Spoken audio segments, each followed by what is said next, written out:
Hello everyone. Welcome to our session on the structure of an atom. Today, we are diving deep into one of the most groundbreaking experiments in chemistry, Rutherford's alpha scattering experiment, conducted in 1911, focusing on the gold foil. This experiment completely changed how we visualize the atom. We'll explore this fascinating topic across 4 levels of understanding, from the basics to competitive insights. Get ready to uncover the secrets within an atom. Let's start our journey at the easy level, where we'll grasp the fundamental ideas behind Rutherford's incredible discovery. It's all about understanding a simple setup and some surprising results. Before Rutherford, many scientists believed atoms were like plum puddings, with electrons scattered inside a uniform positive sphere. Rutherford and his team wanted to test this idea. They set up an experiment where they fired tiny, positively charged particles, called alpha particles, at a super-thin sheet of gold foil. Imagine tiny bullets hitting a paper-thin target. Around the foil, they placed a detector screen to see where these alpha particles would go after hitting the gold.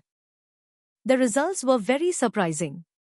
First, most of the alpha particles went straight through the gold foil as if nothing was there. Second, some particles were slightly pushed off their path, or deflected, by small angels.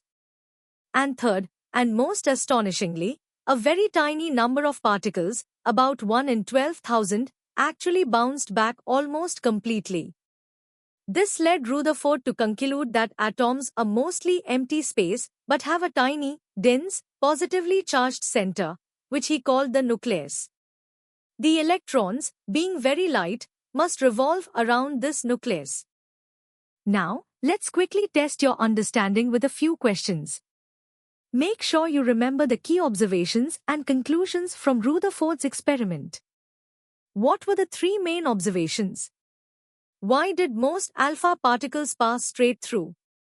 And what did the bouncing back of a few particles signify? Think about these as we move forward. Ready to go a bit deeper? At the medium level, we'll explore the experiment with more detail, understanding the specific components and the profound implications of Rutherford's observations on our atomic model. Before Rutherford, J.J. Thomson's plum pudding model was widely accepted. It suggested a diffuse, positively charged atom with electrons embedded. Rutherford's experiment aimed to challenge this. His team used a radioactive source to emit high-energy alpha particles, which are essentially helium nuclei. These particles were then directed as a narrow beam towards an incredibly thin sheet of gold foil. The thinness of the foil, about 1,000 atoms thick, was crucial for accurate results. The experimental setup involved a circular screen coated with zinc sulfide, which would glow or scintillate when an alpha particle hit it. This allowed the scientists to observe the paths of the alpha particles. The observations were truly revolutionary. The vast majority, over 99.9% of alpha particles, passed straight through without any deviation, which was unexpected if the plum pudding model was correct. A small fraction deflected at small angels, and most dramatically, about 1 in 12,000 particles bounced back, almost reversing their direction. Rutherford famously compared this to firing a bullet at a tissue paper and having it bounce back. These observations led Rutherford to completely revise the atomic model. He concluded that atoms are mostly empty space, explaining why most particles pass through. The small deflections suggested a concentrated positive charge within the atom, repelling the positive alpha particles. The rare, large-angle deflections and bouncing back indicated that this positive charge, which he named the nucleus, must be incredibly dense and tiny, occupying a very small volume of the atom. Thus, the nuclear model, with a tiny, dense, positive nucleus and electrons orbiting around it, was born. Now, let's consolidate your understanding of the medium-level content with these 5 practice questions. Think about why gold foil was chosen, what an alpha particle is, and how Rutherford's model differed from Thomson's. These questions will help reinforce the key concepts we've just discussed. Stepping up to the hard level, we'll delve into the scientific reasoning behind the choices made in the experiment and connect Rutherford's findings to broader atomic theories. Prepare for deeper analysis. Rutherford's choice of alpha particles and gold foil was not arbitrary. Alpha particles were ideal because they are relatively heavy, carry a distinct positive charge, and are emitted at high speeds, allowing them to penetrate atomic structures. Gold was selected for its exceptional malleability, enabling it to be hammered into an extremely thin foil, approximately 1,000 atomic layers thick. This thinness was critical to ensure that alpha particles primarily interacted with only one or a very few gold atoms, simplifying the interpretation of scattering patterns and preventing multiple scattering events from obscuring the results. The detailed observations provided profound insights. The fact that nearly all alpha particles passed through undeflected quantitatively demonstrated that the nucleus occupies a minuscule fraction of the atom's total volume, confirming the atom is largely empty space. Small angle deflections occurred when alpha particles passed close to the positively charged nucleus, experiencing electrostatic repulsion, but not a direct hit. The rare, large-angle deflections, about 1 in 12,000, were the most telling. These signified a near head-on collision or extremely close approach to the incredibly dense, positively charged nucleus, causing the alpha particle to reverse its direction due to intense repulsive forces. Rutherford's nuclear model, often called the planetary model, proposed a tiny, dense, positively charged nucleus at the atom's center, containing nearly all its mass. Negatively charged electrons were theorized to revolve around this nucleus in distinct orbits, analogous to planets orbiting the Sun. This revolution was crucial to prevent them from falling into the nucleus due to electrostatic attraction. The model also maintained overall electrical neutrality, with the positive charge of the nucleus balanced by the total negative charge of the electrons. This model directly contradicted Thomson's plum pudding model, which predicted only minor deflections, thereby establishing the nuclear atom as the new paradigm. It's time for some challenging questions. These 7 questions will test your analytical skills and your ability to connect the dots between experimental details and theoretical conclusions. Consider the specific properties of alpha particles and gold, and how Rutherford's model fundamentally differed from its predecessor.